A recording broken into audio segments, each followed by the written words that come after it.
Bonjour, donc Raoul Uru, je suis le fondateur de l'association Je m'attaque au stock de déchets plastiques et président. Et comme on est présent maintenant dans pas mal de pays d'Afrique et également en Europe, on a créé une fédération et je suis président de la fédération internationale. Alors c'est un titre pompeux mais bon, on s'en moque. Parce que nous, ce qui compte, c'est d'agir. Donc il y a beaucoup de gens en matière de pollution et d'environnement et de protection de la biodiversité qui parlent, qui causent.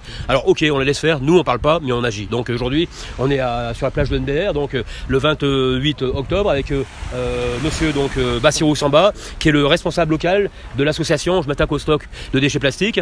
Et donc aujourd'hui on fait une opération sur la plage de NBR qui, vous le voyez, est très polluée, c'est envahi de déchets plastiques et on voit bien qu'il faut creuser, quand on creuse, on tire, on se rend compte que bon, c'est un travail de fourmi, de bénédictin, il faudra des années pour en venir à bout, mais ça envoie la chandelle. Quand on voit la baie de NBR, c'était une des plus belles baies du monde, qui est devenue un dépotoir, c'est pas possible, ça on ne l'accepte pas. Alors juste un petit exemple avant de passer la parole à Bassirou. Oui.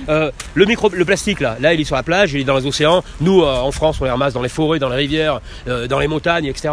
Mais en fait ensuite il va se transformer en microplastique. Vous voyez ce sac de microplastique là, ça c'est un sac que j'ai retiré, c'est un sac dit pédagogique que j'ai prélevé donc à l'océan, donc ça fait 11 ans que je ramasse à l'océan.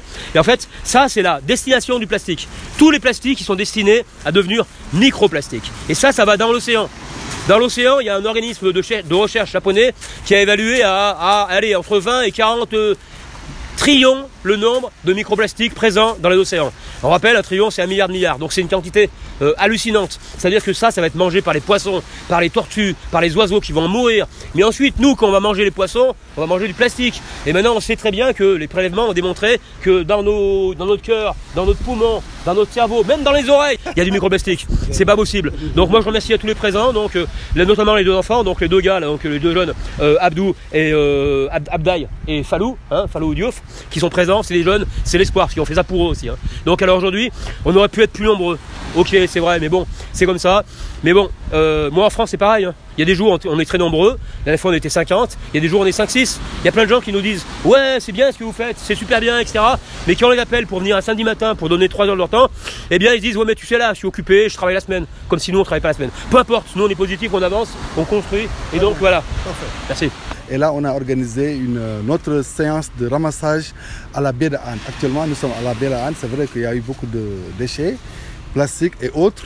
Nous nous sommes évertués à faire avec une association de jeunes qui était là, l'association de 100% Yarah et les jeunes qui sont de la localité nous ont accompagnés pour faire cette cérémonie de ramassage qui entre dans le cadre de la politique de l'association, de la fédération que dirige notre ami Raoul, dans le cadre de la protection de l'environnement de notre planète. Il se trouve que la problématique des déchets plastiques est une problématique majeure. Mondial.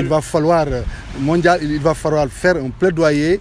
On a prévu de faire un plaidoyer à l'Assemblée générale des Nations Unies dans les prochaines années.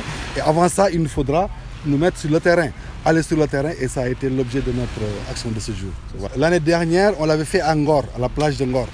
D'ailleurs, je profite de l'occasion pour saluer nos amis d'Angor. Ils sont déjà venus aussi nous renforcer à Yara. Vous voyez ce que ça a en plage.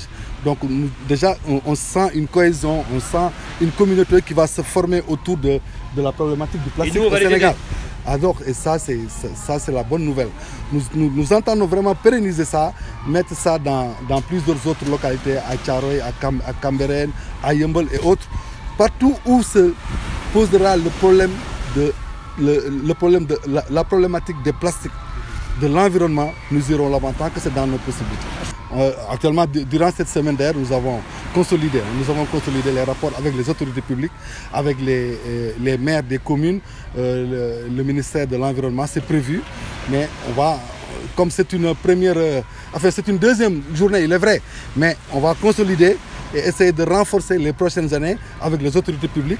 Et avec le renforcement de ces autorités publiques, c'est sûr qu'on ira de l'avant dans la protection de l'environnement. Alors en fait, Bassirou a raison, la vraie problématique c'est comment pérenniser cette action. Une action one shot, un coup, c'est bien, mais ça ne suffit pas. Voilà. Donc nous, l'objectif de la fédération internationale justement, c'est d'aider donc les associations locales. Donc nous déjà, la fédération, on leur a offert la banderole, on a offert les sacs, on a offert des gants, et on va essayer des t-shirts, des casquettes, etc. Dans les années à venir, on va essayer de les aider un maximum. Il faut des moyens. Alors après, par rapport aux collectivités locales, nous en France c'est pareil. Les collectivités locales, ok, on peut agir avec elles, mais il faut y aller sans passer par elle. Parce que, que ce soit en France, au Sénégal ou ailleurs, il y a des procédures administratives très longues. C'est la technocratie, la bureaucratie. C'est très long. Donc parfois on peut agir. Nous à Grenoble, récemment, on a agi de concert avec la mairie de Bresson. Donc d'ailleurs je profite pour remercier Audrey Guillemard, maire de Bresson. Avec elle, c'était très simple. On a décidé ça, on a organisé, ça a été simple. Mais avec plein de collectivités, c'est très compliqué parce qu'ils disent, vous voyez, monsieur Babacar, monsieur Bassirou, monsieur Heureux, c'est un peu compliqué, tout ça, etc.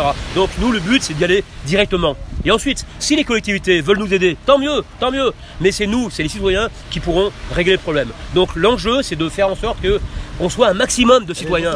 Les enfants, les parents, les pontons, tout le monde doit être présent. Donc c'est ça en fait l'enjeu. L'enjeu de pérenniser. Donc on peut, ok, contacter les collectivités, mais faut pas rêver, ça prendra des mois, des années. Nous, on intervient en France sur des sites avec urgence. Si on fait une demande aux collectivités, ça prend 6 mois d'autorisation. Et encore, on va nous dire, mais vous comprenez, là c'est pas possible, tout ça, etc. Donc nous, on y va, et après, ils nous engueulent, c'est pas un problème.